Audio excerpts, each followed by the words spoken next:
일본에서 문제가 되었던 아베노마스크의 실체가 점점 밝혀지고 있습니다. 일본 정부는 4곳의 업체에게 맡겼는데 곰팡이와 벌레가 나오면서 결국 공급이 중단되었습니다. 일본 국민들이 생산 업체를 모두 밝히라고 추궁하자 일본 정부는 4곳 중 3곳만 발표했습니다. 야당 의원들은 왜 나머지 한 곳은 밝히지 않냐고 추궁하자 일본 정부는 보궐선거 후 공개했습니다. 그 회사는 유스비오라는 회사였습니다. 일본 국민들이 처음 듣는 회사라서 조사해보니 후쿠시마에 있는 회사로 마스크는 생산해본 적도 없었습니다. 또한 이 회사는 만들어진 지 3년밖에 되지 않았고 사장은 탈세 전력이 있었습니다. 이런 회사가 수십억엔 규모의 국가 예산이 들어가는 천마스크 사업을 낙찰받았다는 게 불가능하다고 했습니다. 이영채 교수는 28일 김어준의 뉴스공장 인터뷰에서 이 회사는 주소지만 있고 아무런 활동도 실체도 없는 유령회사라며 일본 내에서는 정치자금이나 선거비용을 빼돌리기 위한 회사라는 말이 나오고 있다고 했습니다. 결국 아베는 국민들의 생명이 걸려있는 마스크 생산까지도 자신의 정치적 이익을 따르다가 결정적 위기를 가지고 왔다는 말을 듣고 있습니다. 일본에서는 지금 마스크도 부족하지만 진단키트와 방호복 등 모든 방역 의료 물품이 부족한 상황입니다. 일본 전국에서는 집단 감염이 발생한 곳 가운데 병원이 41곳으로 가장 많았습니다. 그런데 그 병원에서 일하는 상당수의 의료진이 방호복이 없어서 쓰레기 봉투를 입고 있었습니다. 이런 심각한 의료물자 부족으로 오사카 시장은 국민들에게 비옷이라도 기부해달라고 호소하고 있습니다. 일본뿐만 아니라 지금 전세계 의료진들은 방호복 부족에 시달리고 있습니다. 프랑스의 한 의료진은 당국이 나눠준 방호복을 입고 유튜브 채널에 한 영상을 올렸습니다.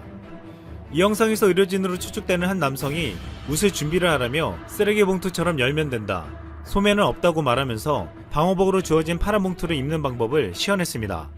또한 스페인에서도 쓰레기 봉투로 방호복을 만들어 입는 의료진의 모습이 보이면서 숨은 어디로 쉬어야 하냐고 씁쓸한 현실을 보여주었습니다.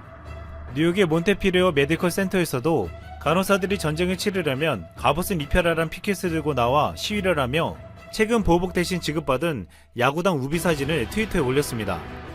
영국의 경우도 미들랜드에 있는 대형병원 의료진들이 서로 쓰레기 봉투를 묶어서 방호복으로 만들어주며 스키 고글을 쓰고 나서는 모습을 보여주었습니다. 이 같은 안타까운 현실을 마주한 세계 각국의 국민들은 한국의 방호복을 보고 놀라며 왜 우리는 이런 방호복이 없냐고 안타까워하고 있습니다. 한국산 방호복은 최고의 품질을 자랑하며 이제는 진단키트에 이어 세계 각국 수출에 나서고 있습니다. 26일 대구에 위치한 다이텍 연구원은 방호복 직물 원단을 미국 뉴욕주에 있는 병원복 제작 기업에 수출했습니다. 이 직물 원단은 미국 방호복 기준 최고 단계인 레벨 4 수준의 인공혈액 침투 저항성 시험도 통과한 상태여서 앞으로 수출이 확대될 전망입니다. 다이텍은 1차 납품을 시작으로 K 방호복 수출 확대에 기대를 걸고 있습니다. 이미 1차보다 10배 정도 늘어난 500만 야드 규모의 2차 납품 계약을 미국과 영국 기업과 진행 중입니다. 또한 대구의 기능성 의류 전문 제작업체인 영풍화성은 세탁이 가능한 보호복도 개발했습니다. 일회용 보호복 제작이 주로 쓰이는 부츠포가 아닌 폴리에스테르 직물로 만들어 내구성이 우수하고 세탁 후 재사용도 가능하다고 알려졌습니다. 우리 정부는 지난 23일 온라인 화상 수출 상담회를 개최하여 전세계 필요한 나라들의 한국산 방호복 수출을 시작했습니다. 이번에 가장 큰 타격을 입은 도시는 대구였습니다. 대구는 방역당국과 의료진들의 헌신과 봉사자들과 시민들의 자발적인 협력으로 이 사태를 이겨냈습니다. 그리고 이제는 섬유의 도시 대구에서 전세계를 향해 방호복을 수출할 준비를 하고 있습니다. 30일 0시 기준 한국의 확진자는 4명이 나왔는데 4명 모두 해외에서 들어오는 검역에서 확인된 확진자였습니다. 국내에서는 단 한 명도 나오지 않았습니다. 아직 안심할 수는 없지만 황금 연휴가 시작되는 첫날 한국은 0명이라는 놀라운 선물을 받게 되었습니다. 이제 한국은 진단키트와 방호복, 더 나아가 마스크까지 전세계의 감염병 종식을 위해 나아갈 예정입니다. 이상 쓸멍이었습니다. 화폐는 상품 교환 가치의 척도가 되며 그것의 교환을 매개로 하는 수단을 의미합니다. 종류로는 주화, 지폐, 은행권 등이 있습니다. 그중 주화는 주조화폐의 약칭으로 금속을 일정한 모양으로 가공해 각인한 금속화폐입니다. 한국은행의 독도기념주화 발행 문제가 국회 상임위에서 다시 한번 공식적으로 거론되었습니다. 지난 24일 기획재정위원회에서 민주당 의원들이 한국은행 총재를 향해서 이렇게 물은 것입니다. 독도는 어느 나라 땅입니까? 한국은행이 독도기념주화를 발행할 계획이 있습니까? 총재는 아직까지는 계획이 없다고 짧게 대답했습니다. 그러자 의원들은 다른 나라의 사례를 들며 발행을 강력하게 주장했습니다. 독도 기념주화는 우간다와 탄자니아에서 발행된 적이 있습니다. 국회의원은 제3국에서도 독도 기념주화를 발행하는데 왜 한국의 중앙은행이 망설이느냐고 질책했습니다. 국회가 기념주화 발행을 강력히 요구하는 이유는 일본의 선제적 움직임 때문입니다. 일본이 먼저 기념주화를 발행하면 더 집요하게 독도 영유권을 주장할 수 있습니다. 주화의 상징적인 의미는 국제사회에서 굉장히 중요합니다. 국제적 선점 효과를 위해서 기념주화 발행을 서둘러야 합니다. 독도 주화와 관련한 논의는 이번이 처음은 아닙니다. 지난 2019년 10월에도 기획재정위원회에서 중요하게 논의되었습니다. 발행 여부가 도마 위에 올라왔죠. 그때도 한국은행 총재는 원론적인 차원에서 발행 여부를 검토해 보겠다고 대답했습니다. 당시는 독도 기념주화를 발행할 수 있는 적기였습니다. 확실한 명분이 있었죠. 일본이 한국을 향해 경제적 보복을 한 지 3개월 정도 지난 시점이었거든요.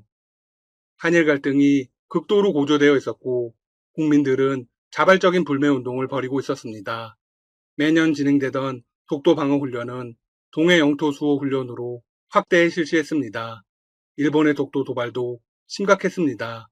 일본은 도쿄올림픽 조직위 홈페이지에 독도로 추정되는 섬을 표기한 일본 지도를 게재했습니다.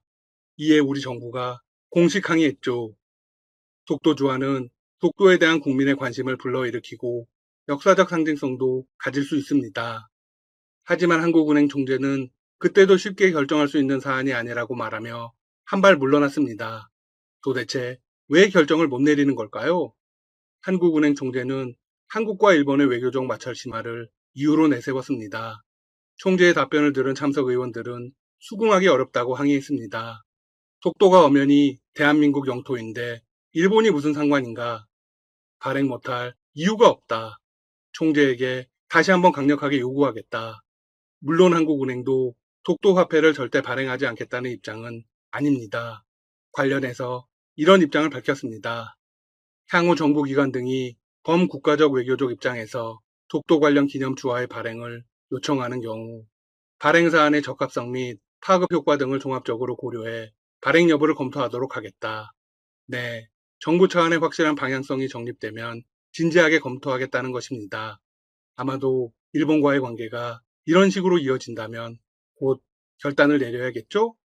국회에서 법을 바꾸면서까지 추진할 계획이라 곧 이루어질 듯합니다.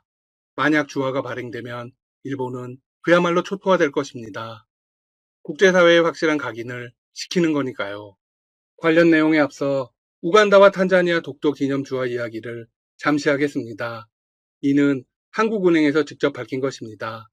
2005년 우간다에서는 독도 주화를 2000실링 은화로 5,000장 발행했습니다. 2019년에는 탄자니아에서 3,000실링 은화를 777장 발행했습니다. 탄자니아의 기념주화는 특히 인상적입니다. 155.5g짜리 수능 기념주화 위에 동도와 서도가 떠있는 모습이 마치 실물처럼 새겨져 있습니다. 영어로 독도라고 표기되어 있습니다. 그리고 더 랜드 오브 코리아라고 적혀 있죠. 네, 독도는 한국 땅이라고 공식적으로 인정한 것입니다. 이 주화는 탄자니아 중앙은행에서 발행된 엄연한 법정 통화입니다. 그런데 이후 일본과의 외교 갈등을 염려한 것인지 한 차례 부인을 했습니다. 하지만 시중에 유통된 건 확실한 사실입니다. 탄자니아 주화는 한국에도 많이 유입되었습니다. 한국의 경우 주화 발행 기준이 굉장히 엄격합니다. 하지만 외국은 한국처럼 보수적인 분위기가 아니라고 합니다. 북한에도 독도 주화가 존재합니다. 이미 15년 전인 2004년에 은화, 동화, 알루미늄화 등 모두 8종의 독도 기념 주화를 발행한 바 있습니다. 한국이 아직까지 독도 기념 주화를 발행하지 않았다는 것이 정말 안타깝습니다. 외교적 문제라고는 하지만 물론 마냥 손 놓고 있을 수는 없습니다. 조폐공사가 2015년 광복 70주년을 맞아 독도 기념 메달을 제작해 판매한 적은 있습니다. 하지만 그 의미는 기념 주화와 다릅니다. 기념 주화는 국가적인 행사 등을 기념해 국가의 중앙은행이 발행하는 법정 통화로 강제 통용력을 갖습니다. 따라서 정말 가치가 높죠. 기념주화는 금은 등의 금속 소재적 가치와 더불어 미적 가치, 그리고 희소성을 가지고 있습니다. 주화는 전 세계에서 자연스럽게 퍼져나가며 상당한 파급 효과를 가집니다.